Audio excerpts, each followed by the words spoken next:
Since there's a lot of humanists who subscribe to Darwinism, it is important for them to give an explanation of morality. Now, what they actually do to explain morality without God is they say, evolution explains it. It's not a problem. We can explain morality without God. Now, the problem with people who put forward this argument is they have never actually studied the evolution of morality, or they know some very small bits and bobs there, and they just give you a quote and they just hope for the best. Now, the thing is that evolution of morality, the way it's understood philosophically, the way it's actually understood by people who study it academically, is not the same type of explanation which is inferred by religious people when they say, can you please explain morality without God? Now, here's the difference. Now, if there's a theist who says, look, I believe in morality, I believe in objective truth, and I believe, objective morality, I believe that God has given us objective morals and we must follow those objective morals, whatever they may be, love thy neighbor, whatever it is. Now, from a Darwinist or a humanist will say, no, we've got an explanation, we've got a biological explanation, and they would say, they would just leave it there. Biology is explained. They wouldn't really understand what they are actually referring to. They'll say, we just evolved, it helped us survive, and therefore we had to have these moral systems. Now, the first thing to know is that biology or evolutionary thinking doesn't explain the existence of morals. It explains morals away. There's a difference. So, for example, one of the theories, which is the most popular theory, which kind of makes sense from an atheistic point of view, to explain away morality, not to explain morality, is this. Natural selection was there to help us survive and reproduce, but it was also there to help our kin survive and reproduce, because their survival and reproduction helped us. So a brother or a sister or a son or whoever it is, they're going to be, a cousin is going to be sharing some genetic material with you, and therefore when they survive and reproduce, you are basically passing on your genes in a way. So it's still selfish gene from that perspective. Now that's why JBS Haldane had that famous statement, I would give up my life for 2 brothers and 4 cousins, something like this. So you guys get the point. So natural selection is there to help you survive and your genes being passed on, but also others who carry your genes, like kin. Now, the popular theory is that natural selection works on a need-to-know basis. That it's not going to be telling you the reason why you're helping your cousin or your brother, or you have affinity towards them, is because of this thing, is because they carry your genetic material. It's just going to tell you, be nice. Be nice. And as a shortcut, it's going to tell you, be nice to those around you. Why is it going to tell you to be nice to those around you? Because ancestrally, when we used to live in small communities, we were always with our kin. So when natural selection tells us, be nice to those around you, those are most likely to be your kin.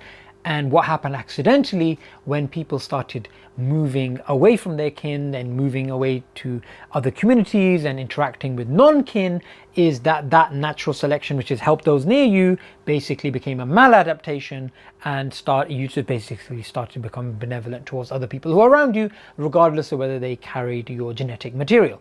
Now that's an explanation of morality which is put forth. That's actually not an explanation of morality. That's an explaining away of morality. What morality we're actually speaking about is something which is irreducible. So when it's benevolence towards people, when it's care towards people, when it's sympathy, when it's giving charity, when it's doing these things, it's not to be broken down in terms of your own selfish gene being passed on, or those of your kin, and then therefore it's a maladaptation. You're actually explaining away morality. You are not actually explaining morality, and this is why there's such a disservice when we have Darwinian humanists and humanists who promote Darwinism, when they claim to be moral and they say evolution has given us an explanation of morality. Now that itself is sufficient to establish that they don't have an explanation of morality, but it gets worse. And what makes it worse is this: a set of morals that we may have today, which is being kind to old people, being kind to young people, being kind to strangers, being kind to this, being kind to that. Say we have A to Z, whatever.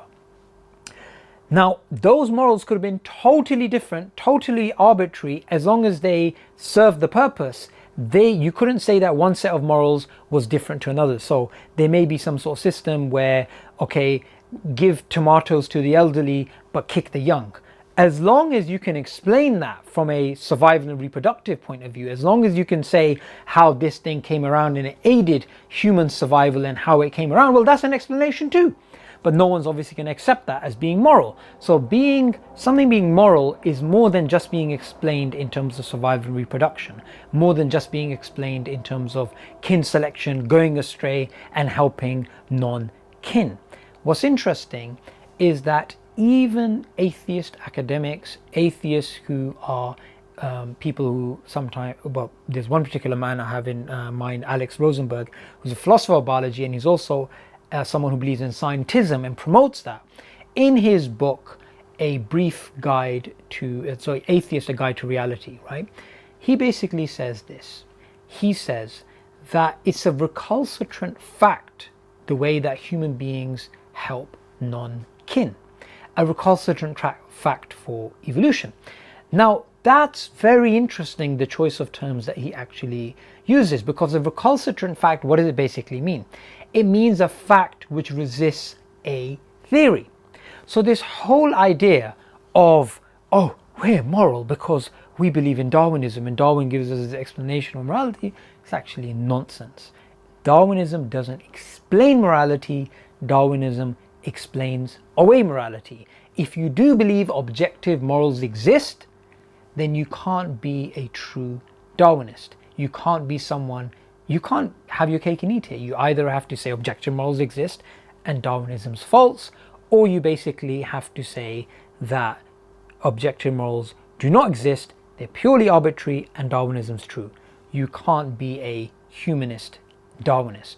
These two things fundamentally contradict each other. It's like being a married bachelor. For more information about why Darwinism is not absolutely true, make sure you subscribe to Darwinian Delusions.